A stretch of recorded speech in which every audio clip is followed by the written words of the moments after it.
ಬೆಂಗಳೂರಿನ ಕಾಳೇನ ಅಗ್ರಹಾರ ಹುಳಿಮಾವು ತಾವರೆಕೆರೆ ಏರಿಯಾದಲ್ಲಿ ಇರುವವರಿಗೆ ನಮ್ಮ ಮೆಟ್ರೋ ಗುಡ್ ನ್ಯೂಸ್ ನೀಡಿದೆ. ಬರುವ ಮೇ ತಿಂಗಳಿನಿಂದ ಕಾಳೇನ ಅಗ್ರಹಾರದಿಂದ ನಾಗವಾರ ತನಕ ಪಿಂಕ್ ಲೈನ್ ಓಪನ್ ಆಗುವ ಸಾಧ್ಯತೆ ಇದೆ. ಆರ್ಡಿಎಸ್ಒ ಅಧಿಕಾರಿಗಳ ನೇತೃತ್ವದಲ್ಲಿ ರೈಲಿನ ವೇಗ, ತೂಕ, ಹಳಿ, ನಿಲ್ದಾಣದ ತಪಾಸಣೆ ಸೇರಿದಂತೆ ವಿವಿಧ ಪರಿಶೀಲನಾ ಕಾರ್ಯಗಳು ನಡೆಯುತ್ತಿವೆ. ಇಂದು ಪ್ರಾರಂಭವಾದ ಪರಿಶೀಲನಾ ಕಾರ್ಯಗಳು ಏಪ್ರಿಲ್ 5ರವರೆಗೆ 16 ದಿನಗಳ ಕಾಲ ನಡೆಯಲಿದೆ. ಕಾಳೇನ ಅಗ್ರಹಾರದಿಂದ ನಾಗವಾರ ತನಕ ಒಟ್ಟು 7.5 ಕಿಲೋಮೀಟರ್ ರೈಲು ಮಾರ್ಗ ಇದ್ದು, ಇದರಲ್ಲಿ 6 ಮೆಟ್ರೋ ನಿಲ್ದಾಣಗಳು ಇವೆ.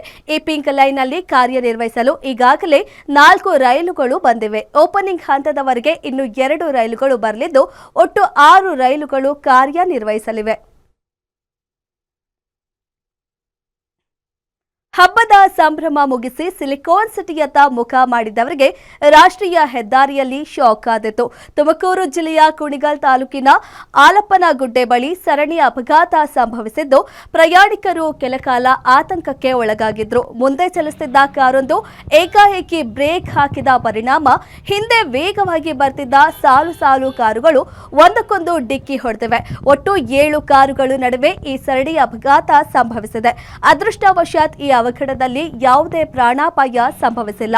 ಆದರೆ ಅಪಘಾತದ ತೀವ್ರತೆಗೆ ಕಾರುಗಳು ಜಖಂಗೊಂಡಿದ್ದು, ರಾಷ್ಟ್ರೀಯ ಹೆದ್ದಾರಿಯಲ್ಲಿ ಗಂಟೆಗಟ್ಟಲೆ ಟ್ರಾಫಿಕ್ ಜಾಮ್ ಉಂಟಾಗಿತ್ತು. ಕಿಲೋಮೀಟರ್ ಗಟ್ಟಲೆ ವಾಹನಗಳು ಸಾಲುಗಟ್ಟಿ ನಿಂತಿದ್ದರಿಂದ ಸವಾರರು ಪರದಾಡುವಂತಾಯಿತು.